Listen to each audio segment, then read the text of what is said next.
जय शिव शंकर मित्रों, मैं हरीश पांडे आज का विषय लेकर के प्रस्तुत हूँ। और आज का विषय है कि नवार्ण मंत्र को जपने का सही तरीका क्या है। मित्रों, इस विषय पर आज मैं आप लोगों से बात करूँगा और आप लोगों की कुछ शंकाएँ दूर करूँगा। वीडियो में अंत तक बने रहिएगा और अगर वीडियो अच्छी लगे तो लाइक, सब्सक्राइब और शेयर ज़रूर कीजिएगा। तो चलिए मित्रों, इस विषय को हम आगे बढ़ाते हैं। सबसे पहले तो आप ये जान लीजिए कि नवार्ण मंत्र कहते किसे हैं। तो मित्रों, जब आप दुर्गा सप्तशती की पुस्तक को खोलिएगा तो उसमें आपको अंगन्यास और करन्यास के क्रम में नवार्ण मंत्र दिखेगा। ओम ऐं ह्रीं क्लीं चामुंडाय विच्चे। ये मंत्र महालक्ष्मी, महाकाली और महासरस्वती माता का सम्मिलित मंत्र है। इस मंत्र में इन तीनों महाशक्तियों की संपूर्ण शक्तियाँ समाहित हैं। अर्थात यदि आपने इस मंत्र को साध लिया तो आपको माता महालक्ष्मी, महाकाली और महासरस्वती की कृपा प्राप्त हो जाएगी। और इन तीनों महाशक्तियों की कृपा प्राप्त होने पर कुछ भी ऐसा बाकी नहीं जो आपको प्राप्त ना हो। लेकिन सवाल ये उठता है कि क्या आप इस मंत्र का उच्चारण, सही उच्चारण करना जानते हैं?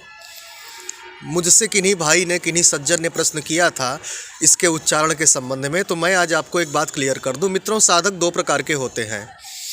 एक तो गृहस्थ सात्विक साधक और दूसरा तमोगुणी साधक, जो कि तांत्रिक या घोरी बनने की इच्छा रखते हैं। उनका गृहस्थ जीवन से कोई मतलब नहीं होता। तो एक गृहस्थ साधक की अगर बात करें तो एक गृहस्थ साधक को भौतिक सुख समृद्धि भी चाहिए और आध्यात्मिक उन्नति भी चाहिए, उसकी आवश्यकता है उसे, क्योंकि बिना अध्यात्म के भौतिक सुख की कल्पना की ही नहीं जा सकती। तो ऐसी स्थिति में ऐसे गृहस्थ साधकों के लिए नवार्ण मंत्र का जो उच्चारण है वही दुर्गा सप्तशती की पुस्तक में मिलता है। वो कैसे? ओम ऐं, ठीक है, सभी बीजों के अंत में म लगेगा। ओम ऐं ह्रीं क्लीं चामुंडाय विच्चे। अब इसे बोलेंगे कैसे, जपेंगे कैसे? ओम ऐं ह्रीं क्लीं चामुंडाय विच्चे। जैसे ही म कार लगता है वैसे ही ये मंत्र सात्विक स्थिति में आ जाता है और गृहस्थ साधकों के अनुकूल हो जाता है। अब जो तंत्र जगत के साधक हैं, जिन्हें तांत्रिक उपलब्धियां चाहिए, सिद्धियां चाहिए, उनका गृहस्थ जीवन से कोई मतलब नहीं, ऐसे साधकों के लिए इस नवार्ण मंत्र का प्रारूप बदल जाता है। म कार की जगह ग कार लगता है और प्रारंभ में ओम नहीं लगता। तो इस मंत्र का उच्चारण उनके लिए कैसे होगा? ऐं ह्रीं क्लीं चामुंडाय विच्चे।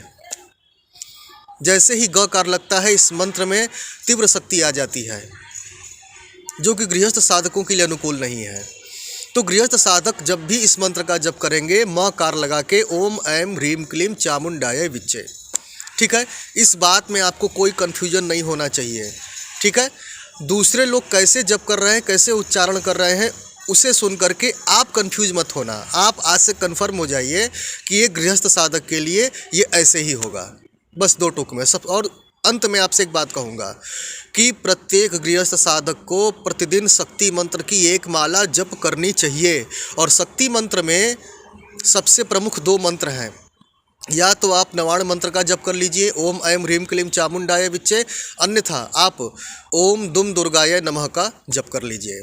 ये दोनों मंत्र में से कोई एक मंत्र आप प्रतिदिन एक माला शामिल रखिए रुद्राक्ष के माले से। माला ना हो तो करमाला से जप कर लीजिए, लेकिन कीजिए ज़रूर, क्योंकि बिना शक्ति के शिव भी अशक्त हैं। तो फिर आपकी क्या बिसात है? तो प्रतिदिन शक्ति माला की एक मंत्र जपने की आदत डालिए और उच्चारण को लेकर के अब से कंफ्यूज मत होइएगा। ठीक, तो आज के लिए बस इतना ही। मुझे आज्ञा दीजिए। जय शिव शंकर।